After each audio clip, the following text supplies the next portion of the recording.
Right, it's nearly midnight, friends, and what a political debate there has been tonight. uh, I'm sitting here greeting. If people are really interested in politics, they should read this book, History of Western Political Thought. Right, read that book, Western Political Thought, by S. McClelland. Then you will know something about politics. And I'm not saying you don't know, because there's a lot of stuff that's been said tonight that I've taken on board. Especially, I'm deluded and I've got delusions of grandeur. What more can I say? Or,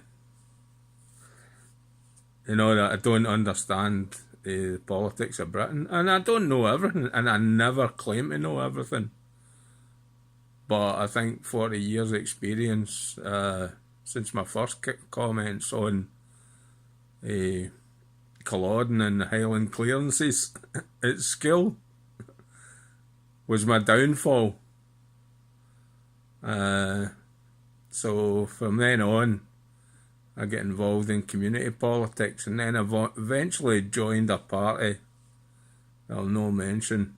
I joined another party after that, and that was only thinking that I could do stuff for the community, but I learned I was a wee bit naive in that sense in the first instance, because it's a political system, and once you're in it, and you just become part of it. You don't grow politically, you're chosen to grow, shall I say, and let go further. And you need to bring that system down, you need to change it, and you need to make politicians see that it needs to be changed. And the only time they talk about changing it, they manipulated our young people recently by getting 16-year-olds to vote. That was only to generate a sort of a new interest in politics, to get some credence, because it's fallen down itself. And the mess that has been made of Brexit, I didn't vote in that either, because I knew how it was going to go. And you can say what you like about the slim vote, but I knew, and I warned the SNP that that's how it was going to go. And I did tell them about how they were commenting, not necessarily the SNP directly, but how supporters were commenting on the internet and in the street, and that was going to bring the vote down. And it did.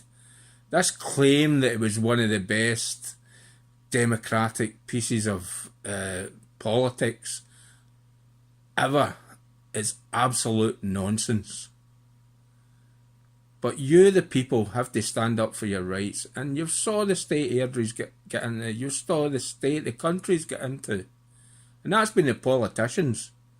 And if we're getting 16-year-olds to vote, why not go 12-year-olds to vote? Because that's how some of them have acted in the House of Commons, and that has just been shambolic over Brexit. I mean, anyone can see that, and you just need, you're an evangelical supporter if you believe otherwise.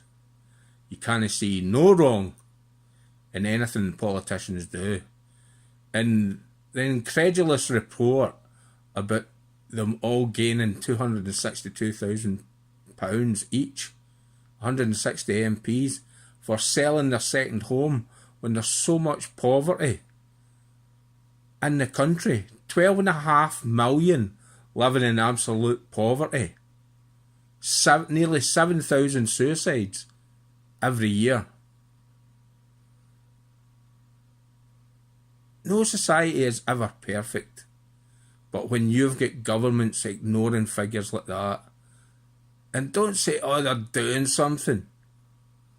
They've been doing something for the 40 years I've been involved in politics, and it's never changed. Whatever level that's been at, community politics, national politics, local politics. You know, somebody will come on and say, oh, you didn't put that in the right order. And that's our local politics and national politics, because we have pedantic people. I didn't make the rules about equality and social inclusion and human rights. But they're all being broken in Scotland, in the UK.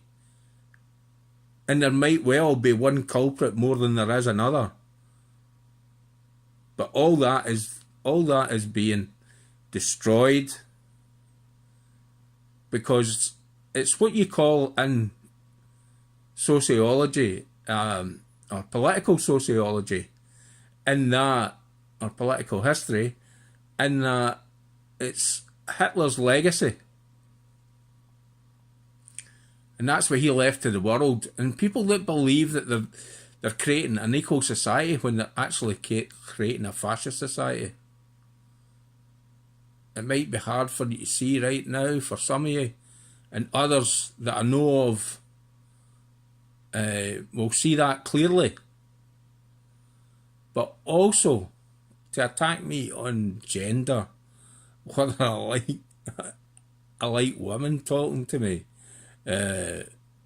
or making it again their opinion.